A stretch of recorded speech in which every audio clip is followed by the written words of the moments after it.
Ahora sí vamos a las preguntas. Acá. Gracias, presidenta. Buenos días, Mara Rivera, de Enfoque Noticias. Primero quería preguntarle, ayer reconocía el secretario de Hacienda, Rogelio Ramírez de la O, que los petroprecios podrían dispararse o incluso desplomarse, si Donald Trump sube la producción de Estados Unidos al máximo. Entonces, la pregunta sería si México ya activó las coberturas para la mezcla mexicana, por cuánto, si tiene el precio, el monto. Sí, lo tiene contemplado la Secretaría de Hacienda. Elevar la producción de petróleo no es de un día a otro, requiere una inversión. Entonces, la fórmula establecida en el presupuesto de egresos de la Federación, en la Ley de Ingresos, pues tiene que ver con una fórmula que está establecida en la ley. Y a partir de ahí, pues los riesgos que pudieran venir están contemplados por la Secretaría de Hacienda. De todas maneras, no se espera, por lo menos en el corto plazo, un desplome de los precios, porque lleva su tiempo aumentar la producción de petróleo. Ahora, en otras cuestiones, en cuanto al presupuesto, se dice que 8 de cada 10 pesos están prácticamente pues ya comprometidos debido pues al pago a las participaciones de los estados, al costo de la deuda e incluso también a las pensiones. De estos, de los 9.3 billones de pesos, también el 80% podría estar comprometido ya el presupuesto. De ahí la pregunta que se hacen de por qué no apostar ya a la reforma fiscal integral que pudiera darle ingresos al Estado y no solamente recortar gasto, como se ha podido hacer en algunas áreas donde se ha ejercido mal o sobra dinero, pues. Y esto lo ligo con un planteamiento de la reforma fiscal integral, porque en los derechos se pretende ahora a la industria minera cobrar impuestos, buscando pues de dónde hacer recursos. Son derechos, es distinto los derechos y que traería ingresos al gobierno. Aquí, por ejemplo, en el sexenio pasado, con el presidente López Obrador, productores, por ejemplo, de artesanales, de bebidas artesanales, pagan lo mismo que las grandes empresas. Entonces se había avanzado ya en poder pagar de acuerdo al grado de alcohol que se utiliza en estas bebidas y no el costo, como viene haciéndose, y solamente haría falta la parte del apoyo del Ejecutivo Federal para poder modificar el IEPS, la ley del impuesto especial sobre producción y servicios. ¿Podría el Ejecutivo ayudar a avanzar en esto para apoyar al sector? Porque esto pues afirman que podría también tener ingresos el Estado, ahora que podría incluso hasta combatir la informalidad que se da mucho en este sector. Entonces, ¿seguiría apoyando esta parte de los productores artesanales? Pues hay que revisarlo. Todavía hay espacio importante para reducir la evasión fiscal y para fortalecer el pago de impuestos, facilitando el pago de impuestos. Entonces, primero vamos con eso antes de pensar en una reforma fiscal. Es más, sin reforma fiscal el presidente López Obrador aumentó los ingresos de manera significativa, porque se empezaron a pagar impuestos, particularmente los grandes empresarios que antes no pagaban. Entonces hay que pagar impuestos, eso es en todos los países del mundo, se pagan impuestos. Y primero hay que pasar a seguir erradicando la corrupción ahí donde todavía existe y por otro lado evitar que haya evasión fiscal. Así vamos a conseguir más ingresos que incluso elevando las tasas, que es a donde pudiera ir una reforma fiscal. Entonces, por eso no se está planteando, y yo he dicho que hay dos áreas importantes, una es aduanas, la modernización de las aduanas y que se deje de evadir el pago. Les voy a poner algunos ejemplos. Paga distinto cuando son autopartes, por decirlo así, o partes de un producto que sí es el producto completo. porque supuestamente cuando viene una parte de un producto, la otra parte se incorpora con la producción nacional. Sin embargo, a veces se evade pasando una motocicleta, un vehículo, poniendo el volante en un lado y en el siguiente contenedor el resto de la motocicleta. Pues esas son evasiones fiscales. Entonces, al modernizar las aduanas y mejorarlas, pues vamos a evitar esto. O sencillamente que haya mayor revisión de los contenedores que entran en un puerto, por ejemplo, o en las aduanas por tierra. Eso va a dar mucho más ingreso que aumentar un punto la tasa de ISR, por ejemplo. Entonces, primero hay que hacer eso y después entrar si es necesario, a discutir una reforma fiscal. Entonces, por eso estamos trabajando en ello y siempre planteé que en la miscelánea fiscal podrían venir algunos ajustes, que son estos ajustes de los que hablas, y en otros casos donde hay que diferenciar, pues lo podemos ir viendo. Sí, eso sería en el caso de los productores artesanales que pagarían por costo y no por el grado de alcohol, porque finalmente es lo que están pidiendo del Ejecutivo, ¿no? Pues se puede hacer una mesa de trabajo con ellos. Ok. Ahora, hay otra propuesta de Amexgas, de los gaseros, piden liberar el precio del gas LP con un enfoque de subsidios. Sí, Dicen ellos que puede hacerse un censo y ver realmente el sector que tiene escasez energética. Fíjense, cuando a mí me tocó, porque era jefa de gobierno, aquí en la zona metropolitana del Valle de México, el precio del gas LP disminuyó casi en 30%, porque aumentaban el precio solamente por acuerdos entre ellos, no porque representara realmente un cambio en los precios internacionales. Además se ajusta cada determinado tiempo, pero no, en el caso del gas LP vamos a seguir con la misma política. No piden exactamente que se libere totalmente, o sea, quieren como que se focalice a través de un censo realmente quién lo necesita y que están las familias, incluso advierten que utilizando todavía algunas millones de familias la leña, ¿no? Entonces ellos quisieran ver esa posibilidad, de hecho creo que ya la presentaron la propuesta al subsecretario de Hidrocarburos, a Juan José Vidal. No le pareció tan descabellado, les pidió más información, entonces no es liberar totalmente, pero sí que los que puedan pagar no sean subsidiados. No. El precio del gas LP tiene que tener un precio razonable que le permita ganancias al gasero, pero que sea un precio que permita que las familias mexicanas, todas las que usan gas LP, no estén pagando de más. O sea, ¿cuál es la razón de liberalizar el precio? Si la fórmula está establecida a partir del precio internacional, de los costos de transporte y al mismo tiempo la ganancia. Es el único combustible que en ese caso tiene estos límites de precio hacia arriba. En la gasolina, en el diésel, en otros casos se subsidia a partir del IEPS, si llega a haber un aumento importante en los combustibles. Pero en el caso de gas LP, les digo que yo lo viví y viví las negociaciones con los gaseros.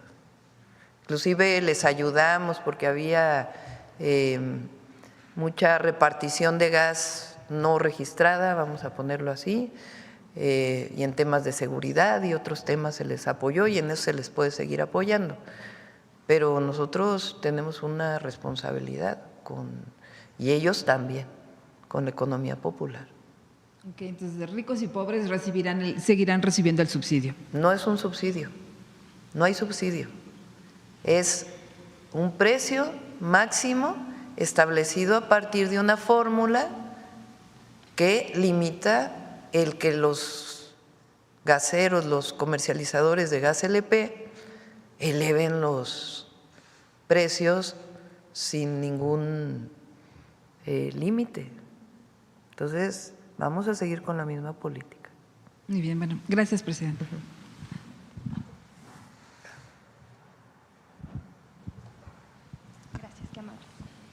Hola, buen día. Aura Velati para NX Noticias.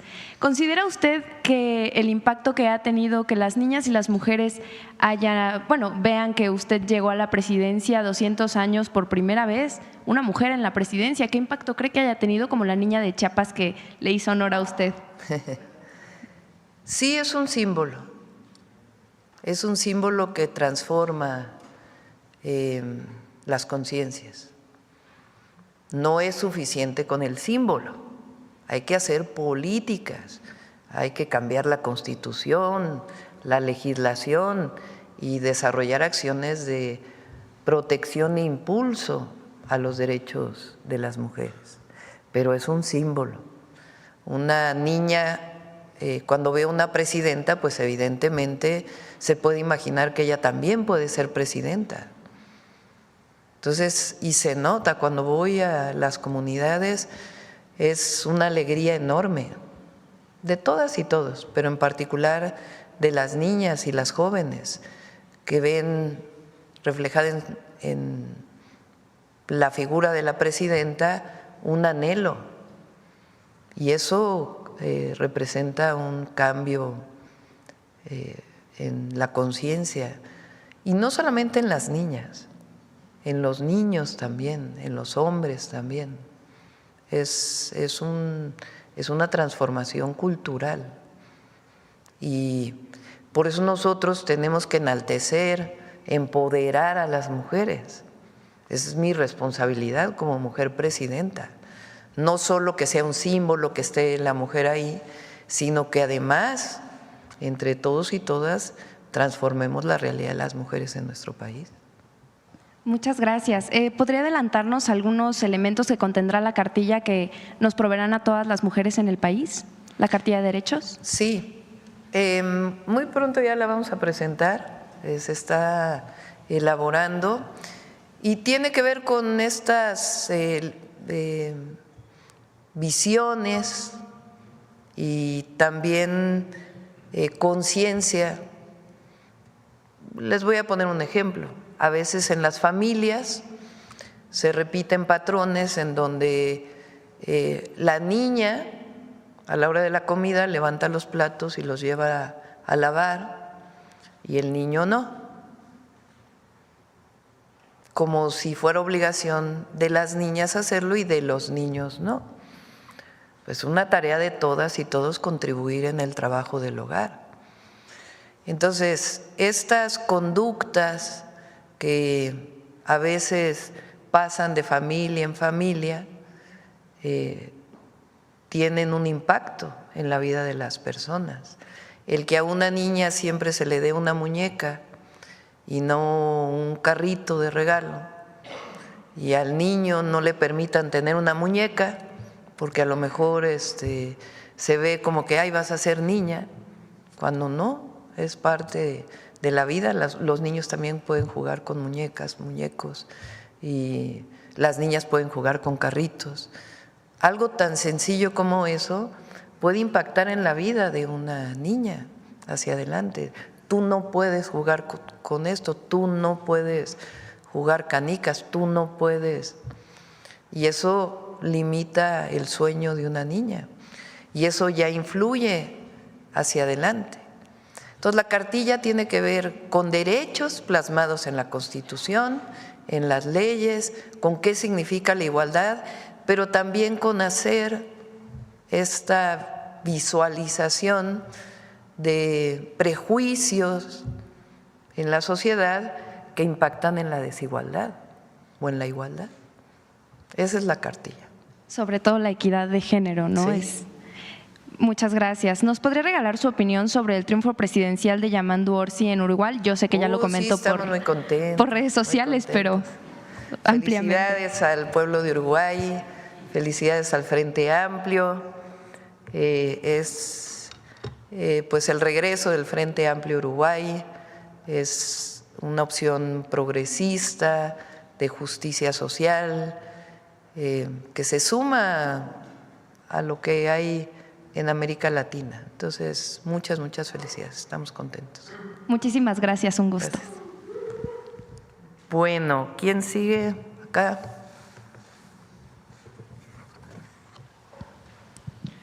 Muchas gracias, presidenta. Eliane Valadez, de El ITV Oficial, canal de YouTube. Muchas gracias, y me gustaría darle seguimiento precisamente al tema que se está tomando el día de hoy y preguntarle para ver si nos puede ahondar un poco más en cuanto pues a esta concientización que se está dando hacia la mujer, qué es la violencia y si están sufriendo violencia, porque muchas de las mujeres tal vez no sepan que están sufriendo violencia, o tal vez el hombre no sepa que está ejerciendo violencia en contra de una mujer.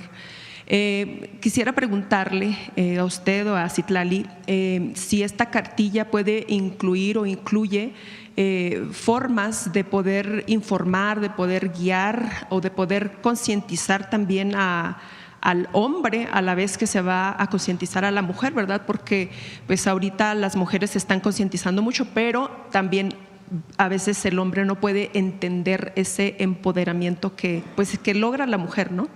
Entonces este tema me parece importante, que a la par el hombre pues vaya también educándose en este tema, porque es como usted dijo hace un momento, ¿no? En las familias a veces se vive la violencia y no se sabe hasta que quizá la mujer o el hombre crecen y se dan cuenta que ejercieron violencia durante pues su vida, ¿no? Sí, por supuesto, este proceso educativo tiene que ser a las mujeres y a los hombres. Entonces, al principio habíamos pensado, o primero es la cartilla a todas las mujeres, pero también a los hombres, el reconocimiento de la labor de la mujer. También esta idea de que el ama de casa, que así le llamamos, realiza una tarea menor y que no se toma en cuenta. El trabajo de una mujer en el hogar es duro. Sea las mujeres que son madres y están dedicadas exclusivamente al trabajo del hogar, o las mujeres que se dedican al hogar y también salen a trabajar en esto que se llama la doble jornada, o las mujeres que trabajan en el hogar para que otras mujeres podamos salir a trabajar. Mujeres que vienen a veces de fuera de la ciudad, por ejemplo, o de las ciudades, que realizan un trabajo en el hogar y que es un trabajo que nunca acaba, porque en un día vuelve a ensuciarse la casa y al otro día hay que limpiar la casa, y que no se valora. Por eso yo repito mucho que el dedicarte al hogar es un trabajo que tiene que ser reconocido. Las cuidadoras, no solo reconocido en términos económicos, sino también por la sociedad. Entonces, por supuesto que hay que impulsar, y lleva su tiempo, el sistema de cuidados que permita que una mujer que se dedica al cuidado permanente pueda tener apoyo del Estado para apoyarse y al mismo tiempo pueda desarrollar otras actividades. Pero en lo que desarrollamos este sistema nacional de cuidados, que evidentemente es voluntario a quien lo quiera, tenemos que hacer un reconocimiento en la sociedad de ese trabajo que hacemos las mujeres. Por eso cuando yo digo en los mítines, ¿quién cuida de los hijos? Aunque deberíamos ser ambos, o la pareja, quien cuide de los niños y las niñas, pero ¿quiénes cuidamos normalmente a los niños y las niñas? Las mujeres. ¿Y quién reconoce ese trabajo? Y de las propias mujeres en los mítines me dicen, nadie. Pues es tiempo de reconocer ese trabajo, de valorarlo y de valorar a las mujeres que se dedican a ello. Entonces, es todo un proceso de reconocimiento del trabajo de la mujer que nos va a llevar también a disminuir las violencias y además, en particular, actuar contra la violencia hacia las mujeres. Entonces, todo todo junto en este proceso. Entonces la cartilla, en la ciudad hicimos un número de teléfono, el asterisco 765, estamos trabajando para que eso pueda ser a nivel nacional, probablemente a través del 911, pero no solo es un asunto de que se llame por teléfono, sino o sea, que las instituciones estén dedicadas a atender a una mujer cuando llama por teléfono y dice vivo violencia, necesito apoyo.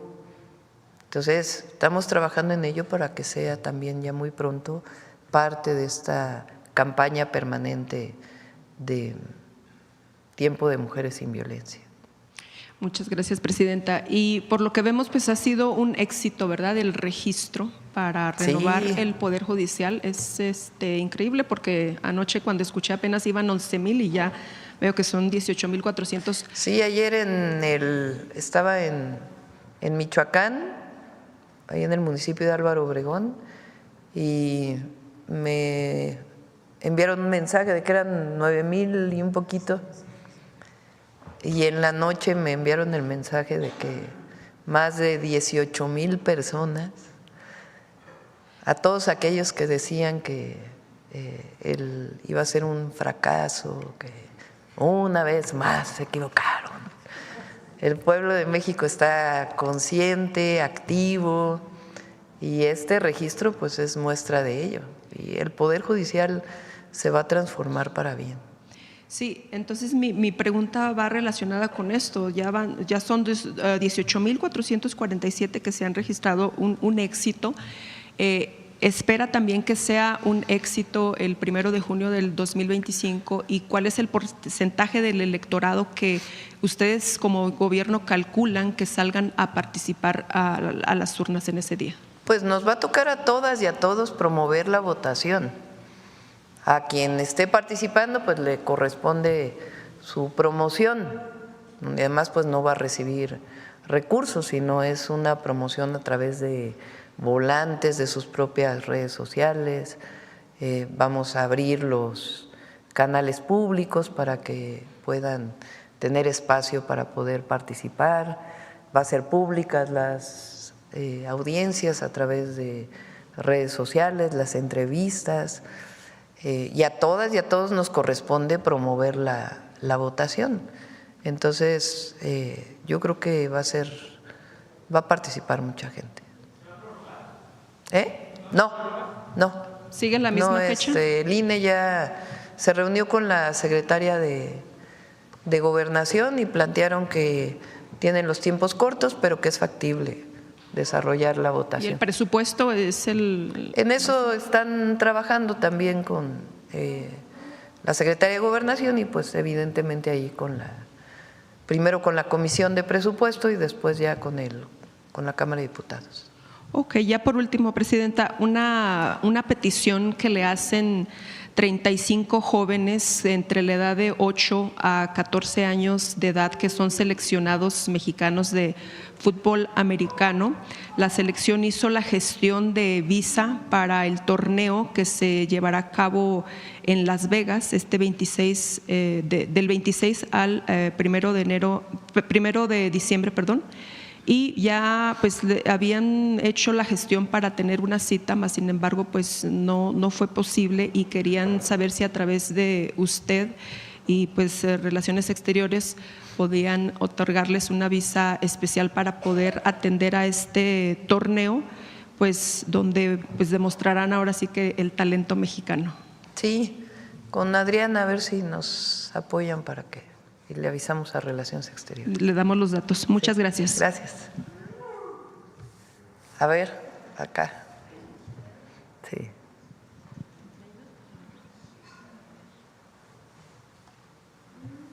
Nada más que me ayudas a tener el teléfono y el micrófono aquí.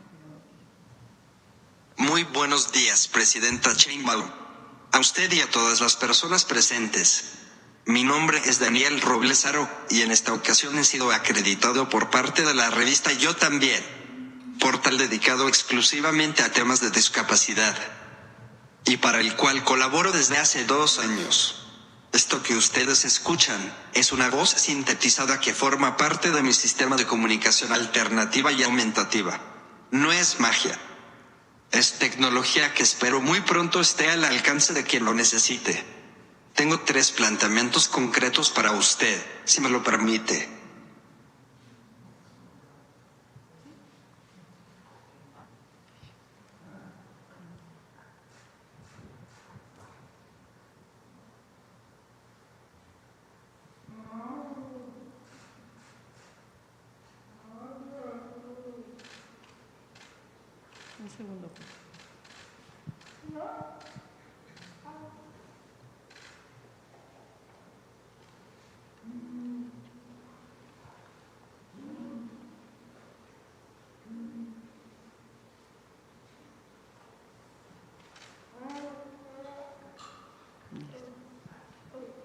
Número 1. Quisiera preguntarle si puede revisar los proyectos y acuerdos que se hicieron con el presidente López Obrador en las conferencias de los días 16 de marzo, 19 y 20 de octubre de 2023 y saber cuáles le parecen factibles para dar continuidad en su gobierno. Por otra parte, le quisiera pedir su apoyo para contactar al secretario del Trabajo, Marat Bolaños, para plantearle una diversificación del programa Jóvenes Construyendo el Futuro, y que tiene que ver con el naciente Sistema Nacional de Cuidados. Número 3. Poner a su consideración el reconocimiento, difusión e implementación de la comunicación alternativa y aumentativa, tan importante como el braille para las personas con discapacidad visual o la lengua de señas para las personas con discapacidad auditiva. A raíz de mi visita inicial a este espacio, que no podemos negar que es una de las plataformas de mayor impacto en el país, he recibido incontables solicitudes de información sobre este método, que sin duda trae la esperanza de poder comunicarse con sus seres queridos que por razones de discapacidad o salud no pueden hablar. Desgraciadamente, mi mamá y yo desde lo particular no nos damos abasto a enseñar uno por uno a todas las personas que lo necesitan. Recuerdo especialmente una comunidad de Veracruz a donde fui a dar unas conferencias y les prometí regresar. Estoy tratando de contactar a la gobernadora Rocío Nale. Ella estuvo aquí el día que se planteó este tema.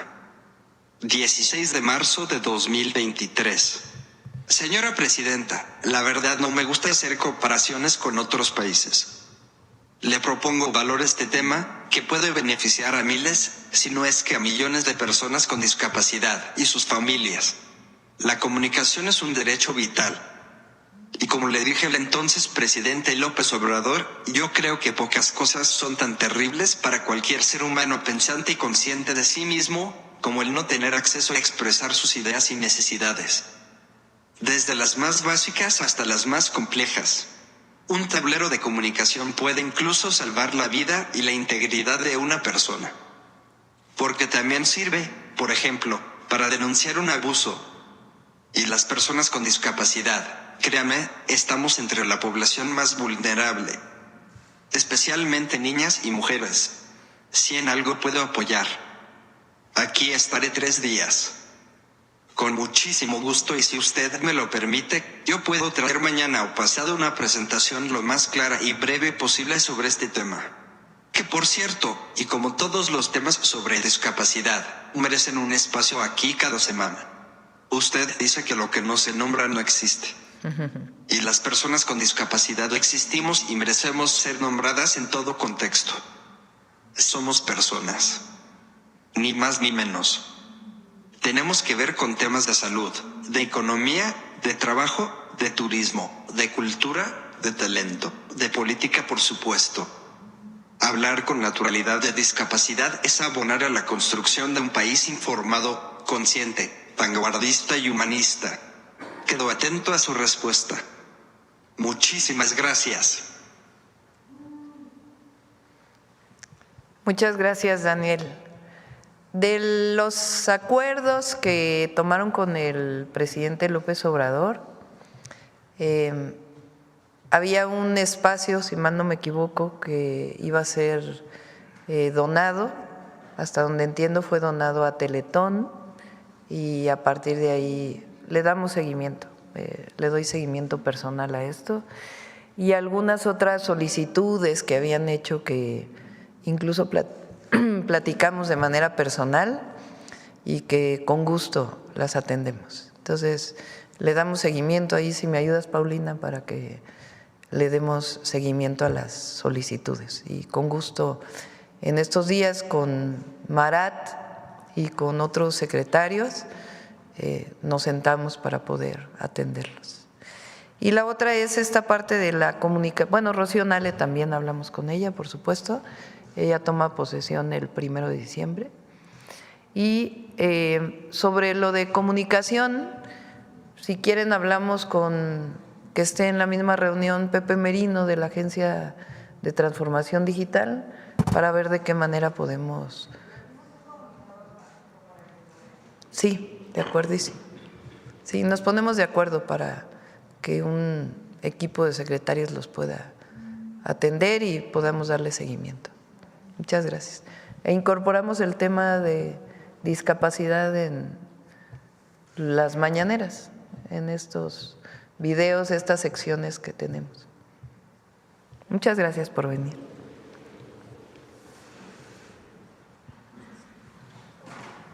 Gracias.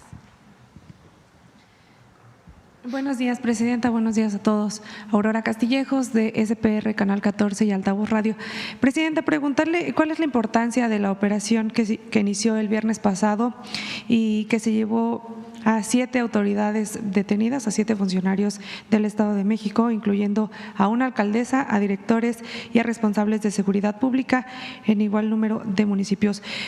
¿Por qué antes no se había podido realizar estas estrategias que reflejan precisamente la coordinación entre los niveles de autoridades, tanto federales como estatales? La estrategia de seguridad que planteamos, si recuerdan, tiene 4 ejes, que es atención a las causas, que evidentemente son todos los programas de bienestar, además de Jóvenes Construyendo el Futuro, y un programa, una estrategia que estamos llevando a cabo en los lugares de mayor incidencia delictiva, que había iniciado con el presidente López Obrador, pero ahora lo estamos haciendo en más lugares y con una metodología que hemos estado trabajando que se deriva de aquella que hicimos en la ciudad de Barrio Adentro. Entonces, atención a las causas, que ningún joven, hombre o mujer, se acerque a un grupo delictivo. Ese es el objetivo. Que tenga escuela, que tenga identidades sociales distintas a la violencia, que tenga apoyo integral y también la atención a las familias de las y los jóvenes vulnerables frente a ser atraídos por la delincuencia. Atención a las causas. Segundo, fortalecimiento de la Guardia Nacional, que tiene que ver con la reforma constitucional, pero además diversas estrategias que estamos haciendo para el fortalecimiento de la Guardia. El tercero, inteligencia e investigación, que tiene que ver con el fortalecimiento de la inteligencia e investigación desde la Secretaría de Seguridad Pública y Protección Ciudadana, en el vínculo con la Sedena, con Marina, en este Sistema Nacional de Inteligencia e Investigación, que va a tener su propia ley, que una vez que pase la reforma constitucional vamos a presentar ante el Congreso. El objetivo no solamente es que haya inteligencia e investigación, sino que se judicialice para que en el marco legal existente pueda haber las detenciones con suficientes pruebas a presentarse a un juez para dictar una orden de aprehensión o de cateo o lo que se requiera. Y la cuarta es la coordinación entre las instituciones federales, la Secretaría de Seguridad, la Defensa, la Marina, la Guardia Nacional, la Secretaría de Gobernación, el Gabinete de Seguridad en su conjunto, la coordinación con la Fiscalía General de la República, la coordinación con las fiscalías estatales, las secretarías de Seguridad Pública estatal y también con las actividades de atención a las causas, la prevención del delito, que así se le llamó durante mucho tiempo y que tiene que ver con mucho más. Y en esencia lo que nosotros estamos planteando es lo mismo que para el caso de la violencia contra la mujer o las mujeres, es la prevención, la atención a las causas y la cero impunidad. Es decir, que dentro del marco de la ley de los derechos humanos no permitamos que queden impunes los delitos, particularmente delitos como homicidios. Entonces, cuando en la inteligencia e investigación hay datos, información que muestran que hay una autoridad involucrada, que es lo peor que puede ocurrir, el vínculo entre una autoridad y la delincuencia, eso es corrupción, pero además te lleva a escaladas de violencia. Cuando la inteligencia y la investigación muestran ello, pues, ¿qué se hace? Lo que no se hacía en las épocas de Calderón y la guerra contra el narco, se judicializa. Porque en la guerra contra el narco, ¿qué hacían? Todo quedaba fuera de la ley. Había incluso homicidios extrajudiciales por parte de la autoridad. No, aquí no. Aquí hay investigación e inteligencia con pruebas que son judicializables para tener una orden de aprehensión. Todos los casos de esta operación tenían órdenes de aprehensión de un juez del Tribunal del Estado de México, del Tribunal Superior de Justicia del Estado de México, a partir de carpetas de investigación de la Fiscalía del Estado de México. Y tuvieron pues el apoyo de la Secretaría y de las fuerzas federales. Pero lo que no puede ocurrir es que si hay un presidente municipal o un jefe de policía municipal o de cualquier nivel involucrado con la delincuencia, esté protegido. Entonces, por eso son las dos. Es la atención a las causas de manera permanente. Sin eso no hay paz, no hay construcción de paz. Y la segunda es la cero impunidad. Y para que haya cero impunidad frente a los delitos en un marco de derechos humanos, repito, y de cumplimiento de la ley, pues también tiene que haber un poder judicial que no esté liberando delincuentes por corrupción. Entonces es la construcción de instituciones, de justicia, de paz, porque nosotros lo que queremos es la construcción de la paz. Es un país en paz, libre, democrático, soberano, independiente. Por eso hemos luchado durante muchos años.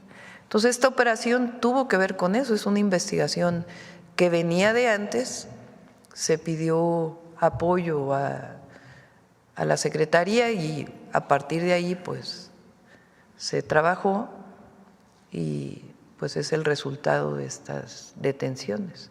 Y lamentablemente hubo una persona que falleció, que hubo un suicidio en ese proceso. Pero hay que seguir trabajando en este esquema. Sí, Presidenta, también preguntarle, precisamente nos menciona que esta estrategia de seguridad tiene varios enfoques, pero aprovechando que es el Día Naranja, me gustaría saber cuál es la aportación de las mujeres precisamente en la estrategia de seguridad y en la construcción de la paz en nuestro país. ¿La aportación de las mujeres o la atención a las mujeres? ¿La aportación? No, precisamente la aportación. Sabemos que pues, se han promovido. Las mujeres gobernamos con una perspectiva de género, si es que asumimos ese papel. Entonces, en toda esta estrategia, pues también hay una estrategia que tiene que ver con erradicar los feminicidios en México, la violencia contra las mujeres.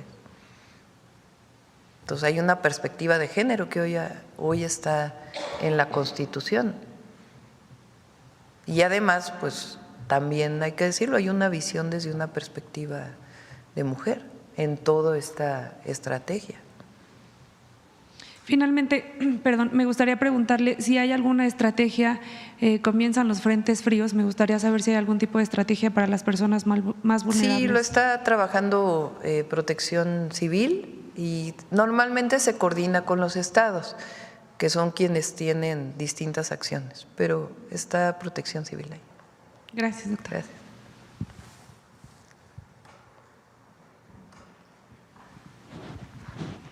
Muchas gracias, presidenta. Corresponsal del Diario del Istmo y de Imagen de Veracruz.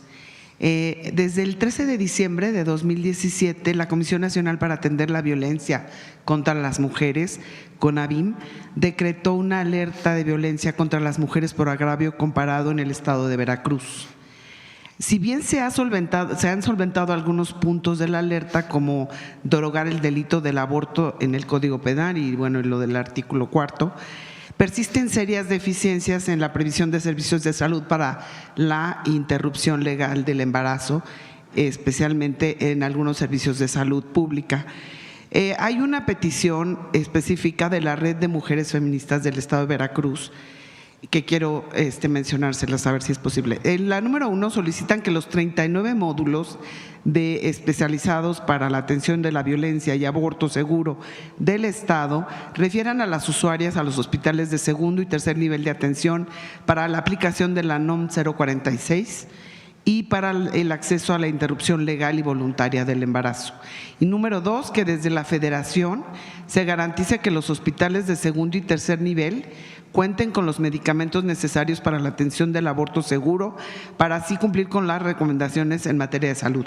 Y número 3, garantizar que los servicios de aborto seguro se atiendan en el sistema IMSS Bienestar. Mi pregunta específica, ¿qué posibilidades hay para atender estas peticiones? Sí, le pedimos a Citla que lo vea. Muchas gracias. Y mi segunda cuestionamiento, en el estado también de Veracruz existen 2 alertas de violencia de género, una por agravio comparado y otra por violencia feminicida. Feministas y madres de personas desaparecidas han hecho público su interés para que se declare una tercera alerta de género.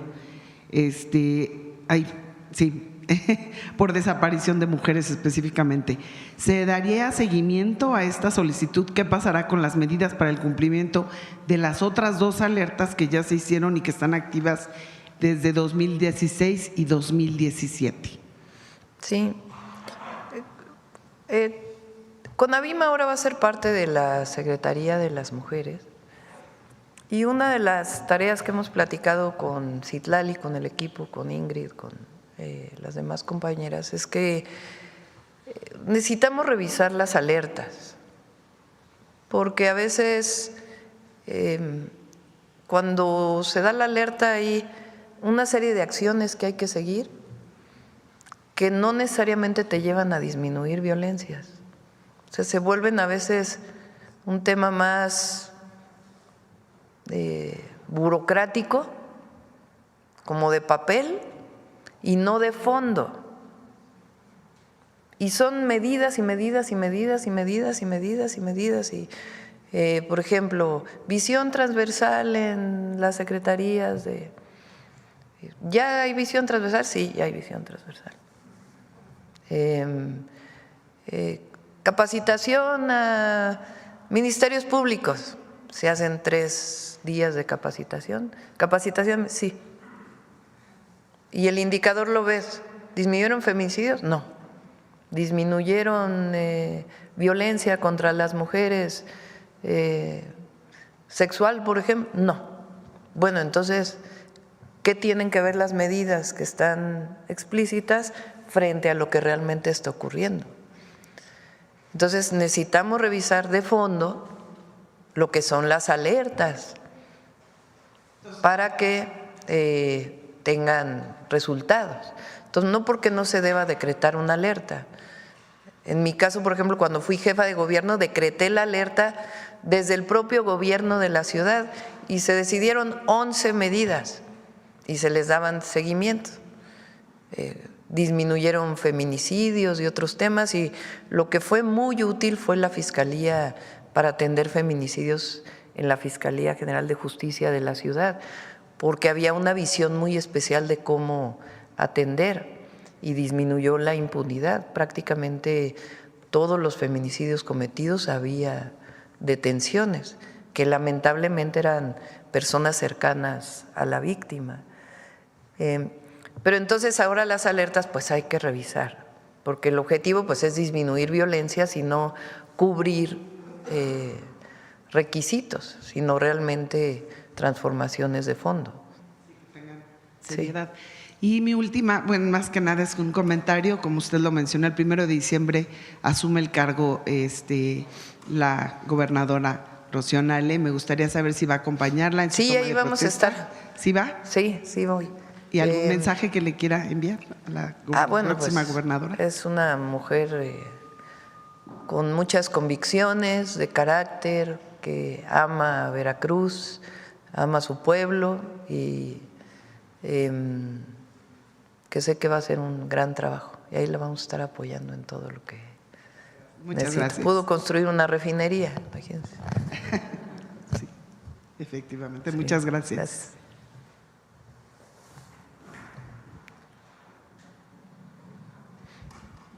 Muchas gracias, presidenta. Buenos días. Alejandra Tornés para Somos Más, Medio Digital de Tabasco. El día de ayer domingo en la madrugada hubo un atentado en un bar de Villahermosa, en donde perdieron la vida 6 personas y 10 más resultaron heridas, todos jóvenes. La misma noche, personas armadas entraron a una boda en el municipio de Jalapa, Tabasco, de donde resultó la muerte de una persona. ¿Qué opinión le merece, presidenta? Desde el gobierno federal, ¿cuáles son las acciones que se están tomando? Ayer el secretario de Seguridad Federal informó mediante un mensaje en X que se estaba en coordinación con autoridades estatales. Pero ¿cuáles serían las acciones para dar certeza y garantizar la paz en el Estado? ¿Y cuál sería su mensaje al pueblo de Tabasco? Sí, vamos a estar muy de cerca. Hay una estrategia general y además estamos trabajando en estrategias estatales y en algunos casos regionales, porque aun cuando hay temas de delincuencia organizada en la mayoría de estos lugares donde hay altos niveles de violencia y homicidios particularmente, cada uno tiene su característica. Entonces estamos trabajando todo el gabinete de seguridad y con las autoridades estatales en estrategias especiales para cada estado. Entonces, así lo estamos haciendo en el caso de Tabasco, que tiene su problemática particular. Entonces, está ahí el secretario Omar García Harfuch en coordinación con el secretario de Seguridad Pública, con el gobernador y todo el apoyo federal que requiera Tabasco.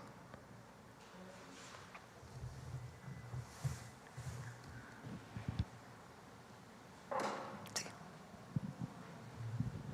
Gracias. Buenos días, presidenta. En el 2019, la UNAM hizo un estudio sobre la presencia de las mujeres en el diccionario de escritoras y escritores del INVAL.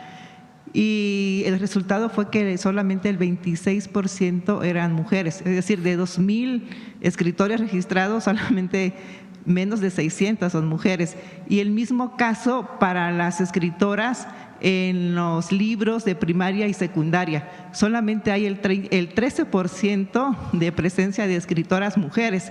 Entonces le quería preguntar de qué manera usted va a lograr como la equidad y que haya pues más presencia en los libros de primaria y secundaria, porque solamente hay 7 mujeres por 60 hombres. ¿Pero en los nuevos libros de texto? Pues este estudio fue en el 2019. Sí, no, para la nueva escuela mexicana cambió por completo la participación de las mujeres en la construcción de los libros de texto, particularmente las mujeres, y vamos a revisar el caso del INVAL. que por cierto, lo repito para todos los estudiantes de las escuelas nacionales del IMBAL, vamos a apoyarles en infraestructura y apoyo también para los maestros y las maestras. Estamos trabajando en ello. Sí, perdón, soy Citlali Guerrero de Bajo Palabra. Y hace unas semanas usted presentó como el valor cultural de los corridos en la revolución, en la narrativa y todo, pues la historia de los personajes de la revolución. Desafortunadamente, pues también los corridos, la mayoría hace apología de la violencia, ¿no? Y la mayoría fomenta la misoginia. Yo sé que es un tema polémico, pues porque tiene que ver con la libertad de expresión, la libertad creativa, pero no sé si tienen pensado de alguna manera ir mitigando estos mensajes de violencia y de odio hacia las mujeres, pues que se da en los corridos.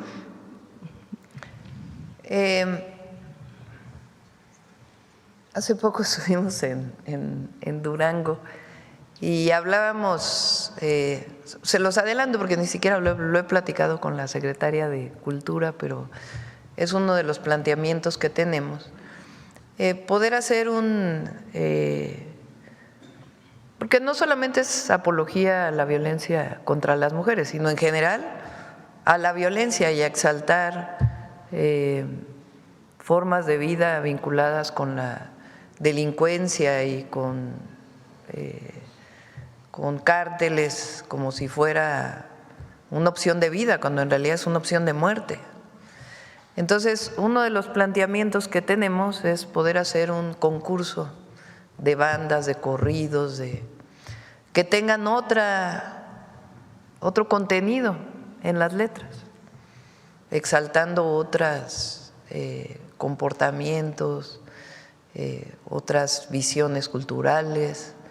Entonces, prohibir no es una opción, porque no se trata de eso, se trata de promover otra visión. Entonces, una de las ideas que surgió ahí en Durango, lo platicamos con el gobernador de Durango, por cierto, porque él es cantante de banda, no sé si sabían. Entonces, es uno de los planteamientos que tenemos para el próximo año que puede ayudar mucho. ¿Para el país o nada más? Para el país, lo platicamos ahí, pues, particularmente porque él es cantante, pero es para el país, es decir, promover la música mexicana, pero con otras letras, con otra creatividad. Una última pregunta, Presidenta. Usted en su propuesta de presupuesto para 2025 para cultura se tiene considerado un recorte del 30%, lo cual implica quitarle 5,000 millones de pesos a la Secretaría de Cultura. Sí. La pregunta es si esos 5,000 millones de pesos que le quita a Cultura realmente se ejercieron en el sector cultura o se utilizaron para los trabajos del Tren Maya. Y también preguntarle si usted en su juventud perteneció a un grupo de música con Andrés Ramírez, con Juan Carlos Calzada, y su hijo se dedica también al arte y la cultura. ¿Por qué tomó la decisión de hacer este recorte a cultura? Digo, cuando los creadores en el país lo que más requieren es apoyo.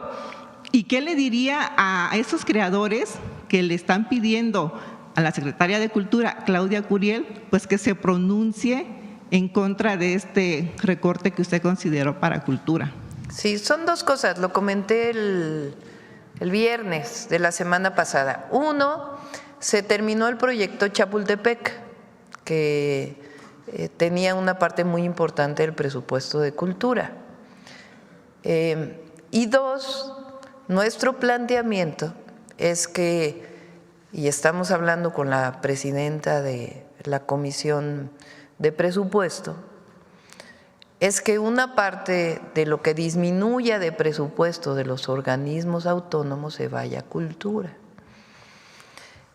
¿Y a qué queremos dedicarle esa parte del presupuesto? De manera muy importante, al fortalecimiento de la educación artística.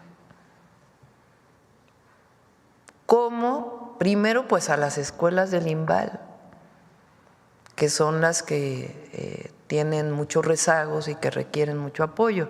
Y además fue un compromiso que hice en campaña y un compromiso que hizo la Secretaría de Cultura con particularmente estudiantes que estaban protestando por la necesidad de más recursos. Entonces, esa es la explicación. Al INA también se le destinarán más recursos a partir de esta disminución del presupuesto de los autónomos. ¿Por qué no lo presentamos así en el presupuesto? Porque el Ejecutivo tiene la obligación de que el presupuesto que le da el INE, por ejemplo, tiene que ponerlo tal cual en el presupuesto de egresos de la Federación. Quien tiene la atribución para disminuirlo es la Cámara de Diputados. Entonces, no requiere 39,000 millones de pesos el INE, no lo requiere, aun y cuando haya elección el próximo año para el Poder Judicial, porque no va a haber financiamiento a partidos, no va a haber financiamiento a candidatos, no es necesario. Muchos de los organismos autónomos ya no van a estar.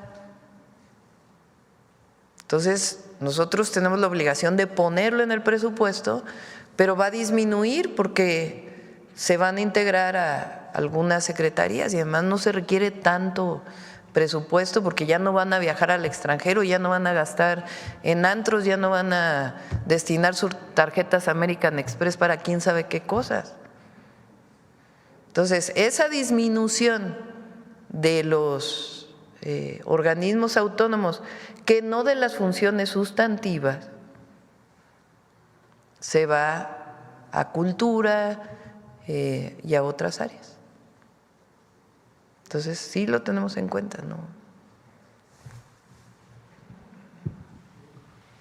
Presidenta. Bueno, obviamente tiene que votarlo el Congreso, ¿eh?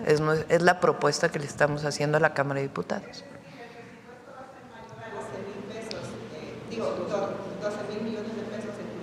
No, porque ahí había una parte muy importante. Bueno, 12,000 millones, no sé si es lo que trae ahora. Sí, va a ser mayor. Sí, esperamos que los diputados, que la Cámara de Diputados, pues, escuche esta solicitud que hace Presidenta, la presidenta buenos días. en la mañanera. Ajá. Soy Tere Mora Guillén, corresponsal del Grupo Intermedia del Canal 44 de Ciudad Juárez, Chihuahua, del Canal 66 de Mexicali y del 33 de Tijuana, Baja California. Presidenta, en Baja California, el exsecretario y ahora diputado federal dejó un programa hídrico que fue catalogado por expertos como uno de los mejores que se han hecho en el país. Pero notamos que en el presupuesto de egresos de la Federación no se contemplan inversiones en Baja California como la desaladora de la zona costa o las obras en materia de tratamiento fronterizas. ¿Qué opina al respecto? Que ya ha hablado de la desaladora que sí se tiene contemplada. Es que el presupuesto va con agua. Antes de que llegara el presidente López Obrador, había la costumbre de que había filas y filas y filas de presidentes y presidentas municipales ahí en la Cámara para etiquetar recursos para un proyecto. Y además estaba asociado a mucha corruptela, porque, y me consta porque fui jefa delegacional en Tlalpan, y así era, en el Congreso de la Ciudad de México, antigua Asamblea Legislativa, y en el Congreso Federal, que decían, sí te doy, pero mira, tienes que contratar a la empresa A, B, C, D, E, que estaban vinculadas con los diputados. O te voy a dar tanto y le vamos a aumentar tanto y el pedacito que sobra es el moche para el diputado. Eso ya no hay, eso se acabó y no va a regresar, no va a regresar. Entonces, ¿qué hay? Presupuesto asignado para inversión en la Comisión Nacional del Agua. Y esa inversión se establece a partir de una jerarquía en estas reuniones que estamos teniendo con las y los gobernadores para poder decir, pues este presupuesto de inversión claramente va a estos proyectos con toda transparencia. Pero ya no es esta cosa de que se etiqueta a partir pues de un proceso muy corrupto que existía en México. ¿Qué proyectos se tienen para el próximo año en Baja California? Bueno, Baja California se tienen que terminar varias obras el próximo año. Se tiene que terminar el viaducto,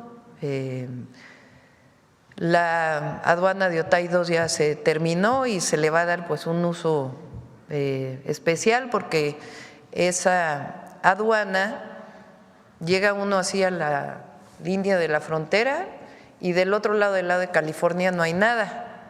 O sea, el gobierno de Estados Unidos, que era un acuerdo, no hizo su parte. Entonces ya está terminada, entonces se va a usar para poder mejorar la de Otay que está funcionando actualmente, para poder mejorar su operación en lo que puede tener el paso y abrir realmente 2 pasos fronterizos.